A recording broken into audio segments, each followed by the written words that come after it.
Hi everyone. Welcome back. Thanks for joining us today. This story about husband abandons his cheating wife after learning the truth. James walked into the house Sunday night after her weekend away. "Honey, I'm home." There was no reply. She checked the bedroom and bathroom, backyard and study. Nothing. Only the lounge room light was on. The rest of the house was in darkness.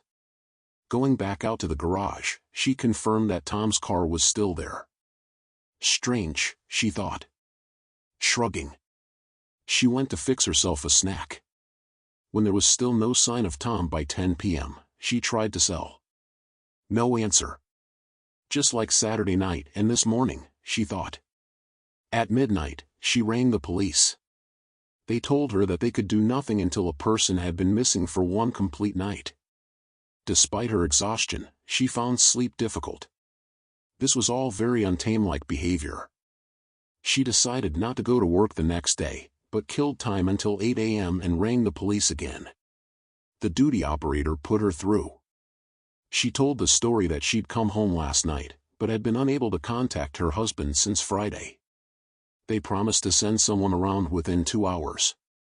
James rang Tom's cell several times while she waited. Just before 10, the doorbell rang, and James ushered in 2 uniformed officers. She related all she thought was relevant. "Madam, there are several common signs we look for in missing persons cases that give us an idea whether the person might have chosen to disappear of their own volition or whether foul play is a possibility." They then asked where Tom kept his car, wallet, phone, keys, and passport. James pointed out Tom's keys hanging from their hook and took them to the garage to show them his car. They gave it a quick inspection but found nothing of interest. Next, James opened the safe to show them Tom's passport, then opened his bedside cabinet.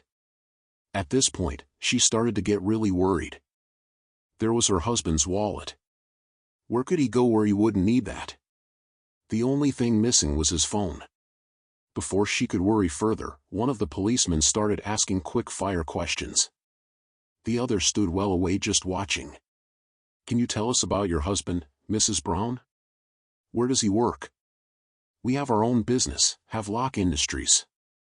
"Do you know it?" The policeman nodded. "Tom is the CEO and I help out in the office. General admin duties help with the books and stuff like that." "Wow, you must be loaded," asked the officer. "Well, yes, we can afford all the best things in life, yes." "And you say that this is completely abnormal behavior for your husband? Has he ever disappeared before?" "No, never. My Tom is a creature of habit. You could set your watch just by looking at his routine most days." "How would you describe your marriage, Mrs. Brown?" asked the officer. "What are you trying to imply?" "What I mean is, was your husband happy? Could he have run away with his secretary or something like that?" James gave a short laugh. "Well, for a start, I'm his secretary. Secondly, Tom would never do anything remotely like that. I'm his life. He is completely devoted to me." "Okay, Mrs. Brown. Now, can I ask for your whereabouts last weekend?" "I want to visit my sister in Colville. I left Friday night and got home Sunday just after 7 p.m. "You drove?" the officer asked. "Yes, it's only a 3-hour drive." "Okay, Mrs. Brown, that's all I can think to ask at the moment. Can you give us your husband's cell number, all his bank account numbers, personal and business, plus any credit card numbers he uses? Also, a list of his friends, his and your family members with their contact details, please. Why do you need all the bank account and credit card numbers?" She asked. "Well, we know he left his wallet behind. So if he is out there, he needs money to live. You said there were signs that indicated whether he had left of his own accord, or whether something bad may have happened. What does it look like?" "Sorry, Mrs. Brown. But apart from the missing phone, nothing else looks particularly good." It took James about 15 minutes to get all the requested information. Then she showed them to the door. "We'll keep you posted." "Of course, if he shows up, you will let us know, won't you?" "Of course," James replied. The 2 policemen left. Once they were in their car, the senior one turned to his partner. "Well, that stank." "What do you mean?" "Didn't you notice how defensive she got when you asked about the state of their marriage? Then she stuttered when you asked where she'd been for the weekend. I tell you, Jeff, I think we should fast-track this one.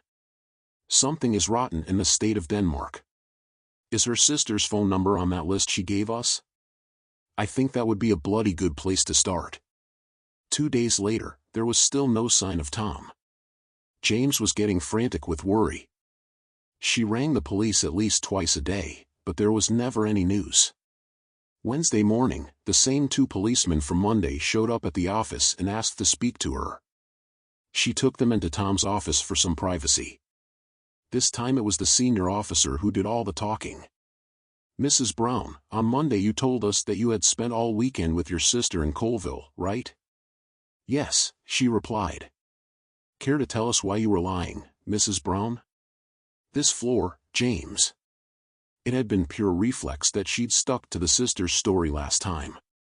She wasn't someone comfortable with lying. Well, not till a year ago that was. Now it was practically second nature. "I never wanted Tom to find out." "Find out what?" Mrs. Brown asked the senior officer. "That I wasn't at my sister's." "Where were you, Mrs. Brown?" asked the officer. "At the Hilton across town." "Were you alone?" "No," she answered. "Who were you with?" the officer asked. "I don't want to say." "Well, it's your choice, Mrs. Brown. Either you tell us now or we arrest you. Take you down to the station and you tell us there." "What? Arrest me?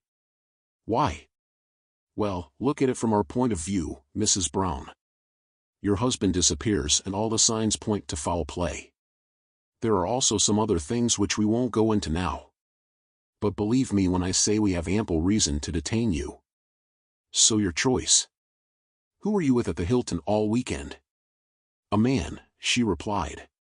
The policeman asking the questions grinned at his partner in triumph. James missed the interchange. She was too busy looking at the floor. Face flushed. The officer turned to James and asked, "Who, Mrs. Brown?" "Dennis Smith." James replied. "Your lover, Mrs. Brown?" asked the officer. "Yes," James answered. "And did you leave the hotel any time between Friday and Sunday nights?" the officer asked. "No, the only time I left the room even was to go to the restaurant to eat." James responded. "Can you say the same for Mr. Smith?" the officer asked. "No, he left for about 2 hours Saturday afternoon. Said he had some personal business to attend to," James explained. "Where can we find this Dennis Smith?" the officer inquired. James hesitated before answering. This was spiraling out of control. "Across the hall, he is my husband's deputy," James admitted. A look of distaste crossed the policeman's face. "Is it possible, Mrs. Brown, that your husband found out about your adultery and abandoned you?" the officer suggested. "No, we were very discreet. My husband could never know," James responded emphatically. "Can you ask Mr. Smith to come in here, please, madam? Then leave us alone," the officer requested. Without a word, James stood up and walked into Dennis's office. "Dennis, the police are here. They know about us. They want to talk to you," James said. "Damn," Dennis exclaimed. Dennis's face paled and then slowly he stood and walked into Tom's office with the demeanor of a man walking to the gallows. James sat in reception for the next 45 minutes, her mind in a turmoil of dread. For the first time, she really thought about her affair with Dennis. Until now, she had partitioned it into the emotional, too hard basket. Boredom had been the instigator. Intimacy with the same man for so many years had just become routine. Tom had stopped asking her for anything new and exciting years ago, so it had just become unexciting. When Dennis had made his wishes known for a special relationship, James had hardly hesitated. It added the excitement she was missing. Generally, there was very little guilt on her part, except for that one time. It had been about 4 months into her infidelity when Dennis had suggested yet another thing that she'd never tried before.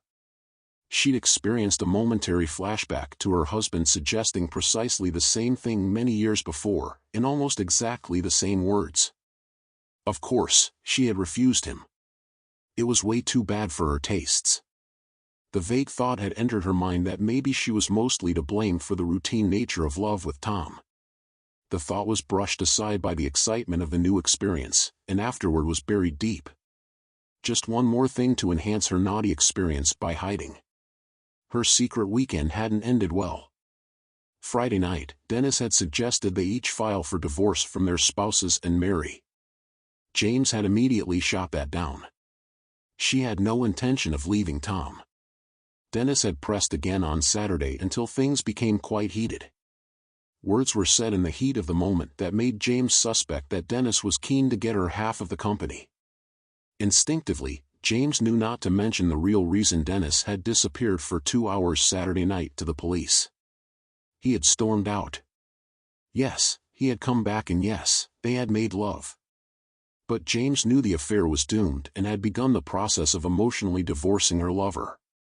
She knew it had to be done carefully to prevent anything from changing suddenly, which might alert her husband. After the police left, she and Dennis talked until the end of the day, discussing all the possible implications. With heavy hearts, they went their separate ways at 6 p.m. James to her suddenly lonely house, Dennis to his wife. Sleep eluded them both. James was woken by heavy knocking on the front door at 7 a.m. the next day. She opened the door to be greeted by a man in a suit, holding a badge in front of her face. Behind him stood 2 uniformed policemen and 2 men in disposable coveralls. "Mrs. Brown, I'm Detective Danny Bourgeois. We have a warrant to search these premises. We also have a warrant to search your business premises. We would appreciate you giving us your computer login information and your husband's if you have it." "Why am I suspect?" James asked. "No, we're just looking for clues about where your husband might be, Mrs. Brown."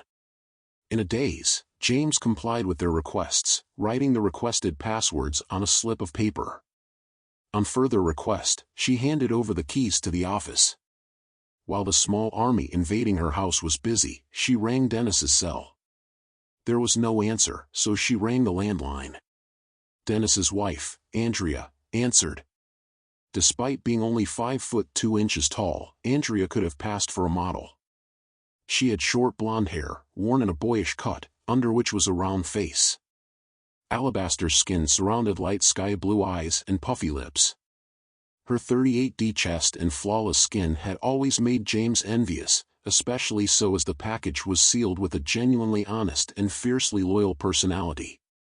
She was less likely to cheat on her husband than a Frenchman living next door to a brothel was to move house. Now for the first time, James wondered why the hell Dennis would choose her over his wife. "James, do you know why we have 6 policemen tramping all over my carpets?" "No, Andrea, I've got the same over here." "It must be something to do with Tom's disappearance." "What?" "Tom has disappeared." Dennis didn't say anything. "What does that have to do with us?" Andrea questioned. "I don't know, Andrea. Can I speak to Dennis? He's tied up with the police right now." "Look, James, what's going on?" Andrea asked. "I have no idea, Andrea. Sorry, I've got to go. Bye." As she returned the phone to its charging cradle in the kitchen, James saw one of the technicians kneeling on the floor with a strange-looking torch. She left the house. In the garage, the other technician was inside Tom's car. She made to get in her car, but the technician stopped her. "We haven't done that one yet, madam." With no escape, James sat in her den and listened to some relaxing music. The boys in blue left at about 2 p.m. with no words of comfort in her car. James drove to the office in Tom's car. No one said she couldn't. The police had left a bit of a mess in reception, plus Tom and Dennis' offices. Dennis was already there, and they exchanged words of comfort. Their recent animosity is forgotten in their shared fear. James pushed him away when he tried for a hug, reminding him that they could never show anything in public. They managed to keep their emotional and physical separation up until the weekend. Then, desperate, frightened, and alone. James rang Dennis and they met at their usual hotel for a brief interlude. She shut him down angrily when he groped her back, but allowed a companionable cuddle. The whole meeting turned out to be a disaster for James. Obviously, racked with guilt and fear, Dennis actually cried. This opened James's eyes. She started to see the veil that had clouded her consciousness begin to lift. Had she really risked her happy marriage, her sweet loving husband? For this wimp, an hour later, the decision was clear. No bloody way. That was when the guilt and remorse really set in. She cried herself to sleep Saturday and Sunday nights and hardly slept a wink. Two things drove her insomnia. The first was her firm belief that her husband had discovered her betrayal and harmed himself. The second was guilt. Oh yes, she'd had it all along, but she'd done a brilliant job of burying it deep. Now it emerged with a vengeance. Consequently, when Detective Bourgeois woke her up on Monday morning, she was almost incapable of rational thought. "Mrs. Brown, would you agree to accompany me to the police station?" Detective Bourgeois asked. "Yes, of course," James replied. "I have to tell you, Mrs. Brown, that you are entitled to legal representation," the detective informed her. James had given some thought to this. In the back of her mind, she'd known the police hadn't finished with her. "No, that's fine. Detective, do I come in your car or can I use mine?" James asked. "Mine will be fine, madam," the detective responded. The short drive to the station was a silent one. All the while, James wondered if it was bad news. Had they found Tom? As they pulled into the station, she saw Dennis being led into the building. Danny showed her into an interview room where they were joined by a female detective who wasn't introduced. Once they were settled, the questions came. "I just want you to be aware that this conversation is being recorded. Can you state for the record that you agree with that?" "Yes, I agree with that," James replied. "Can you also confirm that you have not requested legal representation?" "Yes, that is correct," James answered. "For the record, Mrs. Brown, we have been monitoring your husband's bank and credit card accounts for the last week. And there has been absolutely no activity since the Saturday morning you were away." "What about his cell phone activity?" James asked. "I'll get to that. Mrs. Brown, a week ago, 2 of my colleagues attended your house when you reported your husband, David Brown, missing. Is that correct?" "Yes, that is correct," James answered. "During said visit, they asked you to account for your whereabouts the previous Saturday and Sunday. You stated that you had been visiting your sister. Subsequent investigations proved that was untrue, and you later admitted to spending the weekend in a hotel with Mr. Dennis Smith.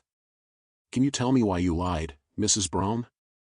With her blatant untruths thrown in her face like that, James felt very embarrassed again. Thus it was again after a pause that she replied. "I didn't want my affair to become public knowledge." Danny turned to the lady sitting away from the table. They exchanged nods. Having successfully disconcerted her, Danny continued questioning James. "Mrs. Brown, do you know the passwords for all your husband's business accounts?" "Of course it is my business as well," James answered. "Did Mr. Dennis Smith also have access to the company accounts?" "Yes, of course. He is the chief financial officer." "Okay, are you aware that on the Friday before your trip, the sum of $8.3 million was transferred to the personal account of Mr. Dennis Smith, and then immediately transferred to an untraceable account in the Cayman Islands? That sum represented almost all of your company's working capital. Can you account for your whereabouts at 1:17 p.m. on that Friday, Mrs. Brown?" James had a sudden sinking feeling. What time had she disappeared with Dennis into one of the stockrooms out the back that day? This was just getting worse and worse. She became aware that both detectives were still waiting for her to answer. "No, I can't. I would have been at work though. If I can get my diary, I should be able to confirm that." "Maybe later, Mrs. Brown. I have to say we suspect that your husband is dead," the detective answered. "No, that can't be. Look at the evidence, Mrs. Brown. Absolutely no action on any of your husband's accounts. No sightings. We know he hasn't left the country as his passport is still here. James tried to interrupt with the information that as Tom had dual citizenship, he had 2 passports. But Danny knew his stuff and refused to let her regain her composure. He interrupted again. You asked about your husband's cell phone before, Mrs. Brown. I have to tell you that with the cooperation of your husband's service provider, it was found in a dumpster 1 block away from your business premises on Tuesday of last week. With it was found a quantity of plastic sheeting. Both the phone and the sheeting showed evidence of blood that has been identified as the same type as your husband's. Do you have any comment, Mrs. Brown? James went as white as a sheet. If something had happened to Tom, she would be devastated. The detectives watched the look of horror invade her face and completely misinterpreted it. No, James answered quietly. Danny Bourgeois was one of a new breed of detectives, a product of a deliberate recruiting policy, ruggedly handsome, with a natural ability to put people at their ease, unassumingly intelligent, but with a slightly checkered past. How can I put this? Let's just say that before his recruitment, he was already known to the police. The combination of intelligence, disarming demeanor, and insight into the criminal mind had ensured his quick rise through the ranks. With his instinctive approach, he knew the secret was to keep suspects off balance, so he plunged on. Then maybe you can explain where the trace of a large bloodstain came from, found on your kitchen floor, and also confirmed as your husband's blood type. At this point, all James was capable of was looking at the floor and shaking her head. Mixing it up a bit to cause further confusion, Danny pressed on. For the record, Peter is shaking her head. Mrs. Brown, would you like to comment on the prenuptial agreement found in your safe, which clearly states that all assets from the marriage between yourself and David Brown go to the offended party in the case of proven infidelity? For the record again, the suspect is shaking her head. Are you aware, Mrs. Brown, that during a search of the premises of Mr. Dennis Smith, a fishing knife was found? Attempts have been made to clean it, but it showed traces of human blood, again with a type shared by your husband. For the record again, the suspect is shaking her head. Lastly, Mrs. Brown, can you account for a quantity of blood of your husband's type found in the trunk of your car? A car that, by your statement, was parked at the Hilton Hotel from Friday night to Sunday night. That blood was tested as being spilled somewhere on Saturday evening plus or minus 12 hours. The full gravity of her situation finally began to dawn on her, as well as a deadly certainty. It was fully 5 minutes before she responded. The 2 detectives seemed happy to let her take her time. I think I need a lawyer, James answered. Peter, I am arresting you for the murder of David Brown. You do not have to say anything, but anything. At that point, James fainted. James was remanded overnight until 11 a.m. the next day, when a judge set her bail at $250,000 and ordered her to surrender her passport. She was able to access a loan account to transfer the money to a business account. She caught a cab home. That night, the absolute shell of a woman who had been on top of the world a mere 8 days before contemplated the future. A woman that once had everything. She had accepted the fact that her husband was dead. What she couldn't face was the realization that she'd caused it. The guilt and remorse she felt almost stopped her heart. She tried to imagine Tom's face in happier times, but images of him gasping his last breath on her kitchen floor prevented that. The mental image of his plastic-wrapped face staring at her as the trunk closed ate into a soul, no longer armored by denial. She sat in the kitchen in a daze. The phone rang and the beaten shell automatically answered it. It was Dennis. James, you have to help me. I rang Andrea and she said she's left me and clear out our bank accounts. You have to bail me out, please. Okay. Dennis, James answered. She went back online and transferred another $250,000 from a loan account. Using her newfound knowledge, she was able to pay the second bond. The next day, shortly before lunch, Dennis rang again. Thanks, lover. Can I come and see you? I really need a hug right now. Okay. Dennis, see you soon. James answered. As soon as she heard the cab pull up outside, she stood up and went to the door. The shell of Peter opened the door. Whatever tiny part of her sanity remained snapped when she saw an ogre standing on her porch. "You lying, murdering bastard. You killed my Tom." Raising her husband's pistol, she pulled the trigger. She didn't see the look of shock on its face as the monster was blown backward, a .45-inch hole in the center of its chest. It went down so fast that the second bullet went over its head. The last 6 hit, though, smacking into the twitching body lying on the path, with the gun still clutched in a suddenly limp fist. Something slumped to the top step with its back against the doorframe as the spirit of Peter fled. Ruth arrived at her sister's house, mentally prepared for the grim task of putting James's affairs in order. Noticing there was mail in the box, she retrieved it, mostly bills but one postcard, with the common logic of, if people wanted to keep the message on postcards private, they would use an envelope. She picked it up. On the front was a photograph of a beautiful beach on Grand Cayman. On the back, simply the words, "Wish you and Dennis were here. Love DNA." What was that all about? She kept going into the house. And so we've reached the end of today's story.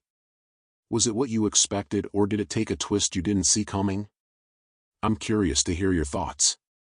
Share them in the comments below and let's get a conversation going. If this story kept you hooked, make sure to hit that like button. And if you're new here or just haven't subscribed yet, now's the perfect time to join our community.